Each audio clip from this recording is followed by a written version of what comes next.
In this podcast, I talked to Eric Cobb of Covenant Grace Church, one of the elders there, about spiritual community and how social media plays into it.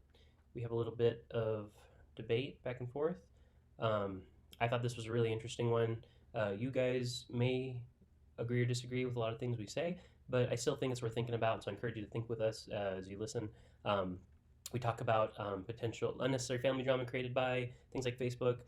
We talk about unnecessary attention being drawn away by social media in general, and how it takes us away from what we call embodied community, just people being physically present with each other, and we talk about the value of that, and other things related to that. So I hope you enjoy, and subscribe if you found this conversation interesting, and go ahead and share on social media. And by all means, leave us comments and questions if you have any thoughts. Thanks. I hope you enjoy it. So hello everybody, this is Covenant Grace Conversations, and I'm talking to Eric Cobb again. We're going to be going over a sermon this last Sunday about how the Spirit works through our community. So Eric, while you were preparing this week, was there anything that you had to leave out that you're itching's probably a bad metaphor, but itching to share with people? Oh, I should have come prepared for that. It's okay if you're not. I've got questions. Okay, let's do that. All right, yeah. So you talked about how our culture disciples us to be disembodied, which I thought was an interesting way of looking at it. Are there particular ways in which it does that that are particularly concerning to you? And I'm curious about things like social media. We were talking a second ago about YouTube. This will be on YouTube. Yeah. You know, there's the podcasting sphere. How do you think that contributes, and to what extent do you think there are redeeming elements to those things? Yeah. Well, I mean, I love technology. Yeah. I use YouTube all the time, and I love my phone. I love my iPad. I mean, I love technology. Yeah. So definitely that's a plus. I wouldn't want to live in a world without those things. But we are trained to not value physical presence. And there's no doubt about it. I mean, you look at how much people actually spend time together versus texting each other versus, doing things that are online, social media and things like that. I mean, it's definitely had a profound effect. And I was talking in the message about how we can get anything on our phones. Yep. And we tend to think that the things that we get on our phones are of equal value to physical presence. And the church is definitely the place where that's not the case. And yet some churches have even caved to that with doing all sorts of, online services and, virtual campus and things like that, where you can quote unquote attend church and chat along with your friends as you're both, enjoying the same service or whatever. Interesting. And not be physically present together. I've never actually seen that. I didn't even know that. Take a look at it. There's a lot of churches that are doing that. They're offering virtual church, so you can, check out which is fine if you're like a shut-in or something, if you're somebody that can't physically go to a church. But I doubt these are all populated by people that are physically incapable of going to church. Sure. And so if you look online, you can find lots of churches that have a virtual campus. They have multiple campuses, and then there's a virtual one. And so there's the worship part, there's the message, there's kind of fellowship online kind of a thing. Of course, there's giving. That would be an important part of it. Give online, and then you don't have to bother being with people physically. Yeah. Which fits the whole thing of like Grubhub, get your food, buy your stuff on Amazon, stream your movies, don't go to the movie theater. It all comes together. It's amazing. I love all of those things. Not super. I love all these things too, but it's like with the church, this is not a way to do it. We talk about the word church meaning assembly. Yeah, and you're right. There are individuals in places where there's not a church, and it probably can't hurt to have some option like that. Yeah, it's great. But I think you're right. Most of those probably aren't. That's probably not the case for most of the virtual. Yeah, unless there's just been a complete outbreak of people that are physically unable to leave their homes. Yeah. So what about social media? Stop it. So what Scott's trying to do here is he's trying to bait me into ranting against social media, which I'm very willing to do. And it takes an awful lot of restraint not to do it at any given period. Well, actually, I think it's evil. I'd like you to rant a bit, and I'd like to have some back and forth. And I'm gonna present. This was a trap. No, it's not a trap. I think it's a valuable conversation, but I want to think through it verbally with you, if that makes sense. All right, that sounds good. Yeah, and I think that's a good way to do it, because you've come to some conclusions that you seem to have a very negative view of social media at this point, and you may be right, but not everyone's gone through that thought process, right? So we can kind of do that verbally, and people can follow along and come to their own conclusions. And people might think, they see the white beard and all, and they might assume that, well, he just doesn't know. But that's not the case. I was very early adopting with Facebook, so You were. 07 or whenever that was. You So were I did great. college ministry, and so I've very much done a lot of Facebook and Instagram and those kind of things, just those. So I mean, a lot of experience doing it. So it's not like I just, old guy that just doesn't know any better. But no Snapchat. No Snapchat. Was too old for that. So. Well, then you just don't know. No, just kidding. Go ahead. It's true. I don't know. So what do you want to talk think about? it's The evil. negative. I think, okay, let me put it this way. I believe that on a whole, social media is bad for human beings. Okay, on a whole, I think it's bad for human beings. People go, well, it's great. I can get pictures of my grandkids and stuff like that. And I'm like, you can get pictures of your grandkids other ways. And I don't think that getting pictures of your grandkids, and I know you don't have any, I don't think it outweighs the negative effects of social media. And we know from lots of studies that, people are more miserable with social media. Talk about that for a second.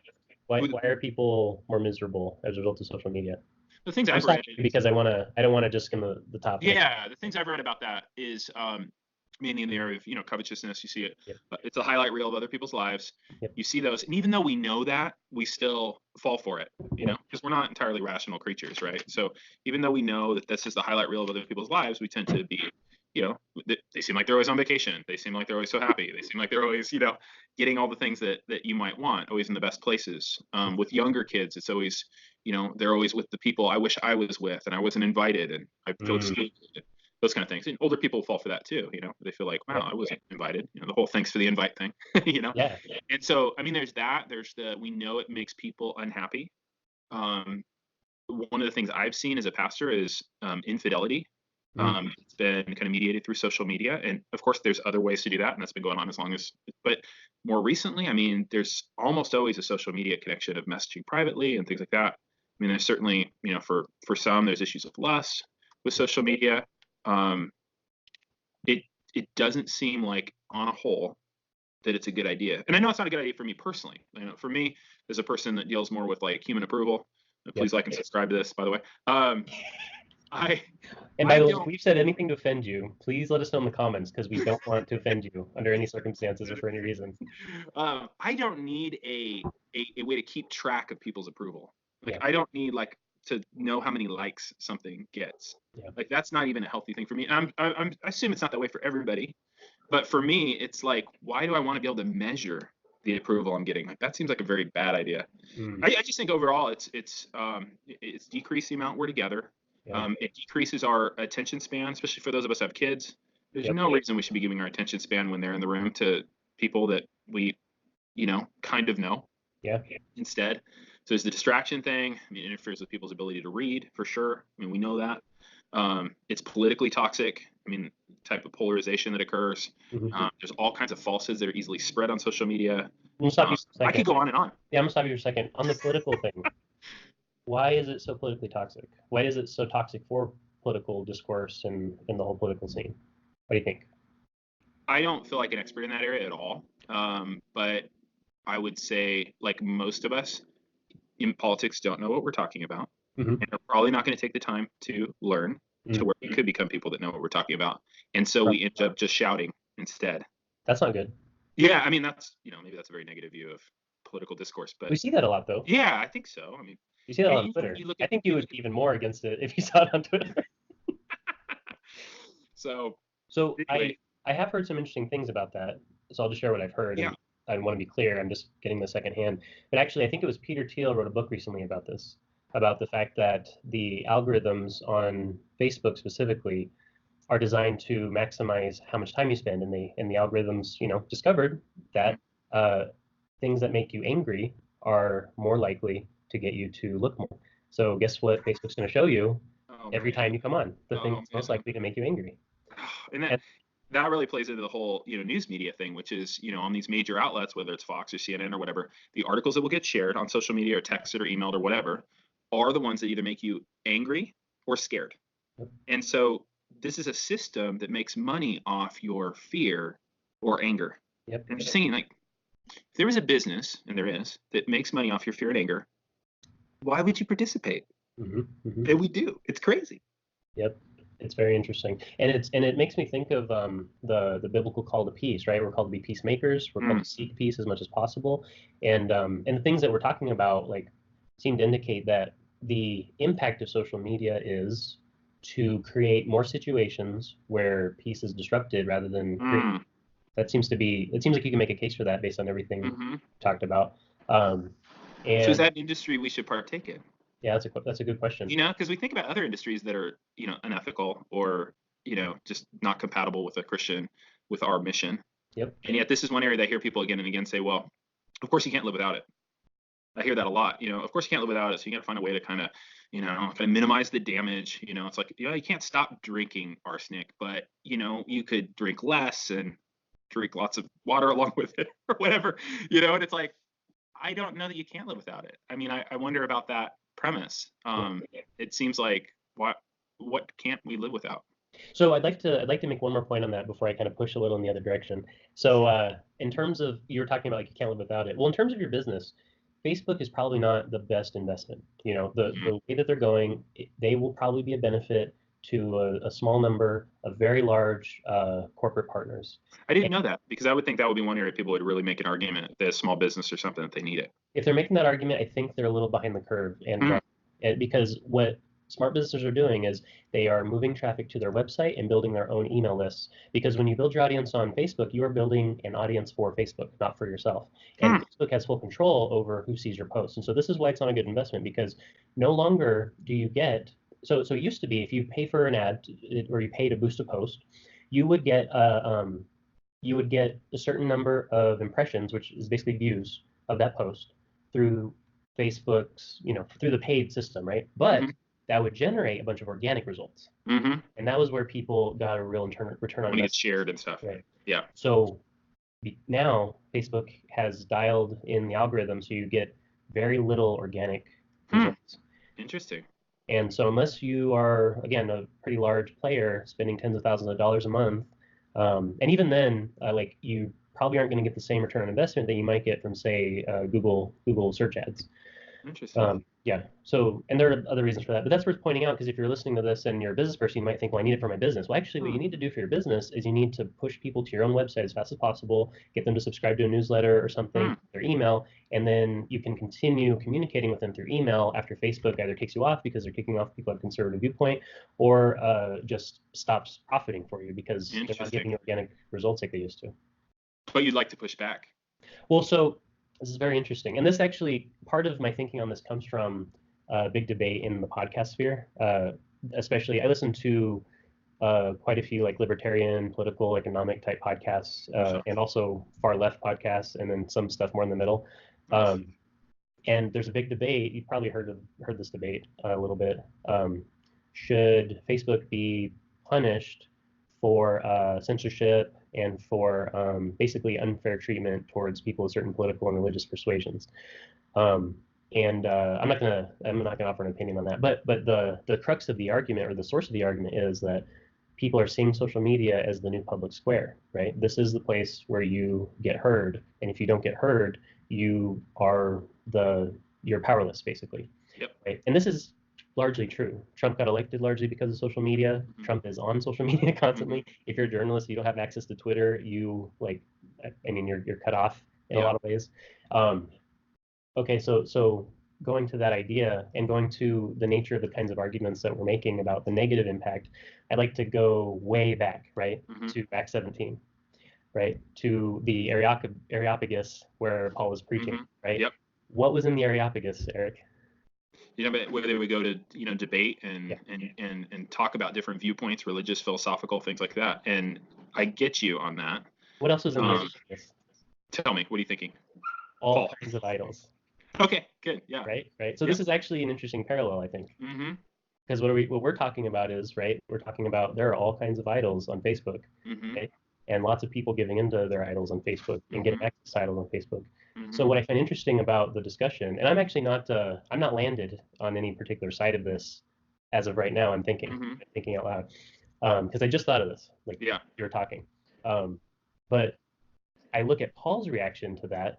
And he was very grieved, right? It says like he was grieved in the spirit, all sorts of idols, right? And so your response at least the negative response, the emotional response, I think is correct Mm-hmm. for Christians. We should be grieved by what we see on social media. Mm-hmm. And I think you're right. You see a lot of the worst of humanity on social media and our idols.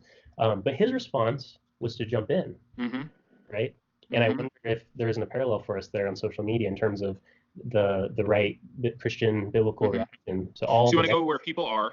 yeah, You want to go to where people are, and a place that you could have meaningful, yeah, important missional conversations, right? you do. And make an impact. You want to find the best way to do that. Mm-hmm. Yeah, And yet, on the flip side, I mean, I think for most people, perhaps, or for a significant amount of people, it'd be better if they weren't on it at all. probably. I think like a case could be. I started to make a case for that, and I only Yeah. just got started. Yeah. I got 99 reasons. And so, do I want to perhaps provide content or another reason to go there Mm. in a place that I think is largely not healthy for most people? Mm. And so I think that's where my pushback would be is that what we do for Facebook or for Instagram or whatever is we actually do their work for them. We do. We provide the content people want to see. I'm not just talking like my content's good stuff people want to see, but I'm talking about everybody, right? All of our pictures and all these things are the content. They're the things that hold people's attention Yep. in a place that I think it can be proven even with studies is in a healthy environment. And so my question is like, is it worth the cost? Mm. To draw people into a place, Good question. to hold them there for a little bit longer. And because I wrestle with all that stuff too. I mean, one of the things with getting off social media, which you go through, is you cease to exist in some way that you existed before, especially if you've been doing it for like 10 years, like I have. Mm. Like you have ceased to exist, and to a lot of people, you cease to exist to them entirely. Yeah. Because this was the only way they interacted with you and stuff like that. And so you weigh, and we can always come up with potential benefits to any medium, but the question keeps coming back: at what cost? Yeah. And I know for me, I have a lot more time. I didn't realize how much time, especially Twitter, would take. I mean, you're on Twitter too? Not anymore. But you were. Oh yeah. Oh, Yeah, okay. I spent a lot of time on Twitter. Yeah, and so gave all those up in the fall, and I love it. That's actually. good.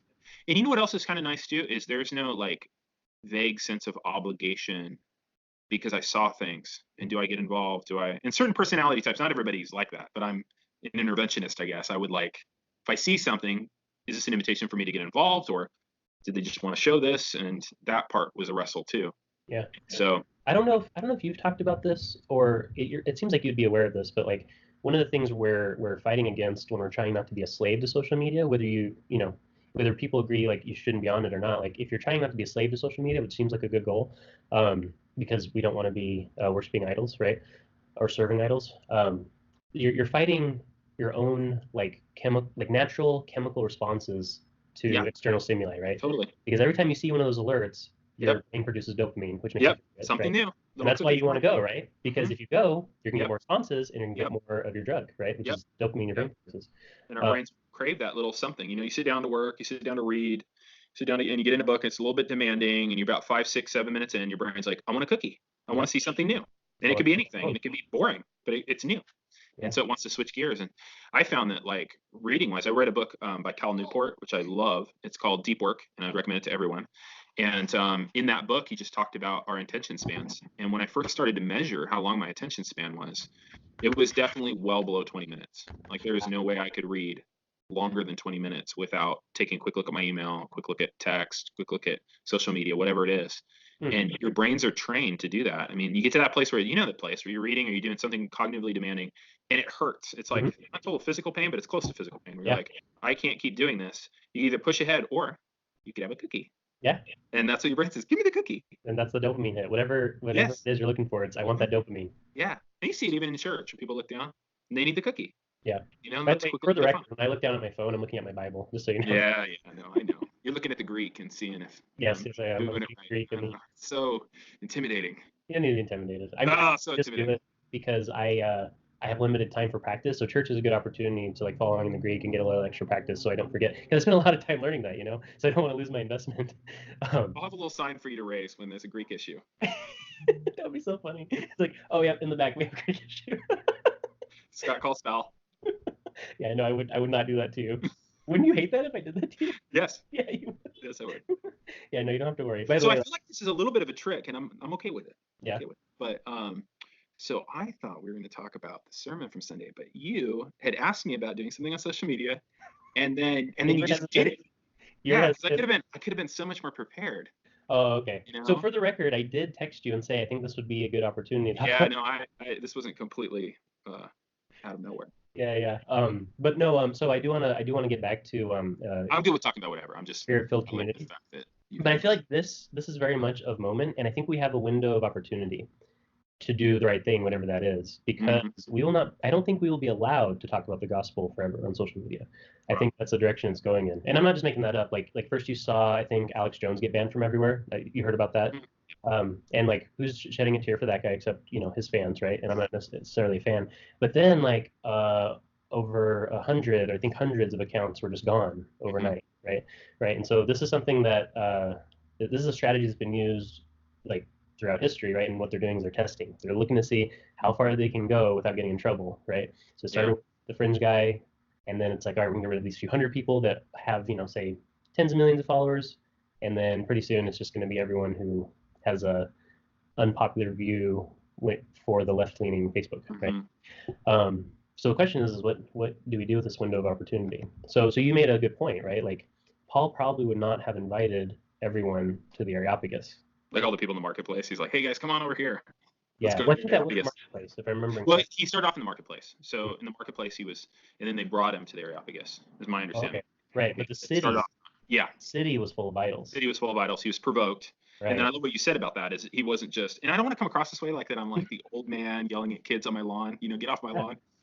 Because Paul, he's in Athens, he's waiting for his friends, and he sees a city full of idols. He's provoked, and so what does he do? He starts reasoning with people in the marketplace, and I think he's kind of shuffled off into an area that was more, conducive for that. And I guess my question would be, where's your time better spent? Would it be, most people spend 2 hours on social media a day, which most people don't believe they do. Yeah. Like now, Apple has that thing.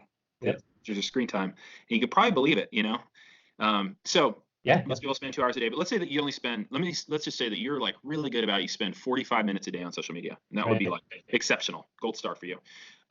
Better. I spend like 15 minutes. I don't know. You should measure it. I will. Okay. I'm even going after you. I'm serious. So let's say it's 45 minutes, which would not be very much, because people sneak a little peek here and there and here and there, right? It all adds up. What about spending that 45 minutes with an actual conversation with a neighbor, or at a coffee shop? You could look weird to talk to somebody in a coffee shop, but or somebody, you're outgoing guy, or at work, you spend that time having meaningful conversation, going out to lunch with somebody or whatever. Yep. I think that we would be, the answer is, you can tell what I think the answer is. Yeah. I think it would be engagement with actual humans, including phone conversations. I mean, you could easily turn that into 45 minutes, 2 different phone calls, 2 different people from church or friends that aren't believers. And the quality of that, like they're going to receive that as a different quality interaction than they saw something you posted. Yeah. And I just think, I just don't want to feed the beast, Yeah. Worrying about, how much we're going to be able to share the gospel on social media and stuff. I mean, I think the best thing would be the whole thing to burn down as soon as possible. So here's I feel like I should share in a non-terrorist way, just so just to be clear, we don't want to get this like we're not calling for violence. Yeah, you want to take that part out. Second episode, we got violations. Yeah, metaphorically. And they will find it too. I gotta find that. I gotta find the spec. So I get that report, and most weeks I get an average of 2 hours a day total screen time, and probably a desert hermit. That's impressive. So but recently it's been 4 because I'm trading Bitcoin. So I've been spending about an average of 2 hours a day extra. Man. What? Very interesting man. So in general it's 2 hours a day, and I spend most of my time on my phone listening to audio from YouTube or some podcast source, or texting people I know, and I occasionally check Facebook. I don't check social media every day. So I think you're unusual, though. I mean, I think most people don't have that kind of moderation. That's why I'm laying it down, because I feel like I should be fair and just being clear. Yeah, you're an unusual person. Not that there aren't many of you, even in our church, that are like that, especially men that are like that. Yeah. But it's because I'm really like, I feel that tug. So I got entangled in a conversation that I think was very constructive in a Facebook group. But I feel that tug when I'm in it, right? I get those notifications, I get that dopamine hit. It causes me physical pain in my head to like put my phone in my pocket and not check it. but I'm consciously aware of this when it Mm-hmm. happens because Yeah. I don't think I got the slow boil that a lot of people got. I Mm-hmm. think it started with texting, right? Mm-hmm. 'Cause I remember the first time I got a text from a friend and feeling the exact same thing, like, oh, I should respond right away. And I'm like, Yeah. I remember thinking like, well, that's weird. Mm-hmm. Yeah. Why would I do that? They're not here. Mm-hmm. I wouldn't respond that way to an email. Yeah. And I actually remember feeling scared and thinking, oh my God, if I respond immediately every time, what if I get 5 messages a day? What if I get 10? Like, I don't want this to And continue. then you saw the future. Yeah, exactly. So anyways, I'm Such a more terrified futurist. of being a slave personally. It's not that I'm a virtuous person. So, but anyways, I Well, I just, think you are a lot higher on the discipline scale than a lot of people. I think that you're very circumspect about your life, and you do set up a lot of, parameters and discipline. And I do try. yeah, I think you really do, though. I mean, I But I've think experienced that's this. why I don't take you as a normal Yeah. person. I've experienced the same thing when I'm, like you said, when I'm reading, and I notice it and I push through it, but it's there. Yeah. But you know what? I think I'm partially trained too by my profession because as a software engineer, I go in between talking to computers for hours at a time, right? And then having to talk to people, and that's a painful process, Hmm. right? And You have to have a crazy attention span to be able to do what you do. but then to interact with people is very difficult, and then Hmm. that requires Well, and pushing some of those myself people every are people day. that are with a computer all day, so that really makes it That's hard. even more You difficult. guys that talk to computers all day trying to talk to each other. I don't think you have any idea how true that is. Anyway, so I'm gonna get off of me, but just so you know, I'm coming from that kind of place. But I think this is one of the reasons I am doing this with you, and I want to keep doing this because I think the long form conversations are more valuable. You were talking about like where's our time best spent, right? Hmm. I see this as an opportunity to have a more valuable conversation and invite other people into it. But I think we can use social media for that. And if you're a church using social media to market, I think you should use that medium to push people to your website to build an email list and take your operations off of Facebook as much as possible and other media Hmm. because you can't trust them. They're working for Hmm. themselves and they've shown that they're not always good actors.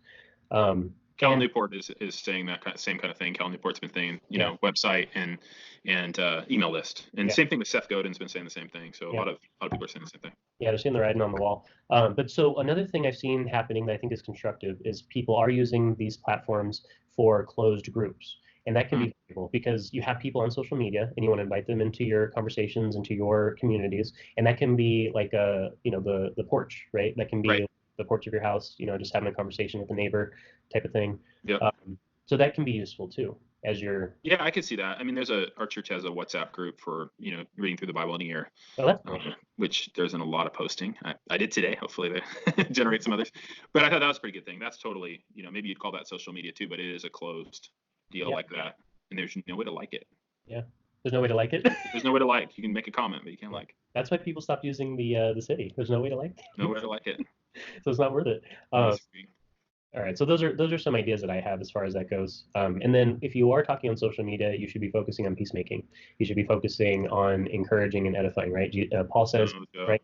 Yeah, Yes. let no corrupting speech come out of your mouth, of course, joking, but only that which edifies, to give grace to those who hear you, right? So that should be at the forefront of your mind if you're using social media. And you will shine as lights in a dark world if you do that. Yes, you will. It's a very dark world. No Hmm. light. Um, so I can't think of anything else, but those are my thoughts on it. I still use social media, and this is why I'm doing podcasting because, like you said, you could do a lot with those 4 hours, right? So Hmm. I'm spending a couple hours a week making podcasts to invite people into meaningful conversations, and I'm using Minds.com too in protest against the Facebook monster. I don't Uh, even know what that is. no, well, you should check it out. It's I found it's not as addictive, but it's also not as big, so that can help.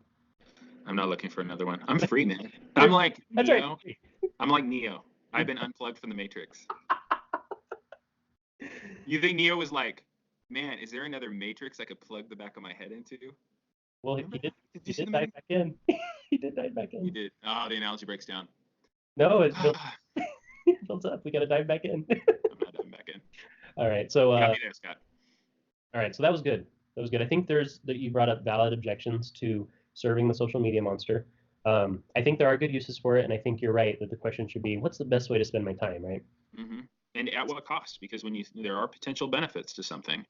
The way to do it isn't to go, are there benefits to this? Of course, almost anything has some benefits, Yeah. but Yeah. to say, what are the costs of it? And Yep.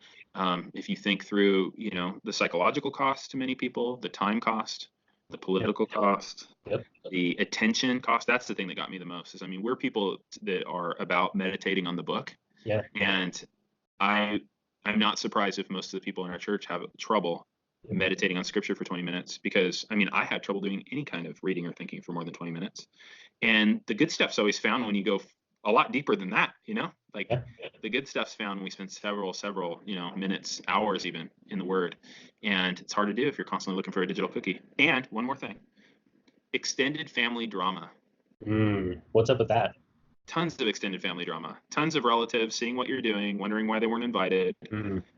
There's lots and lots of family drama created by Facebook. Well, there's a good way to get yourself off of Facebook. Do something that you didn't invite someone to, and then you won't want to post it to Facebook. So I just had to sneak one more in there, which is there is a lot of family conflict around social media, extended family, because they'll see the things you're doing, they'll wonder why they weren't invited, they wonder why like you're always doing things with the other people, not with us. And... I'm thinking of a particular birth announcement. I didn't tell the right people first. That's the worst, man. You told the world first. Oh, well, they were included in the world. Oh, see, yeah, personal experiences. Anyway, sorry to bring it back to that all of a sudden. I am that old guy yelling at the kids on the lawn. No, I think it's constructive criticism. But I get what you're saying. Like, if you're free and you feel like you might get entangled again, it's better to be free, right? I agree. And I'm not really suggesting people who aren't on Facebook get on or other social media. But I'm saying, hey, there's a lot of people who use it, and I would like to challenge those people to think, like you said, are you making the best use of it?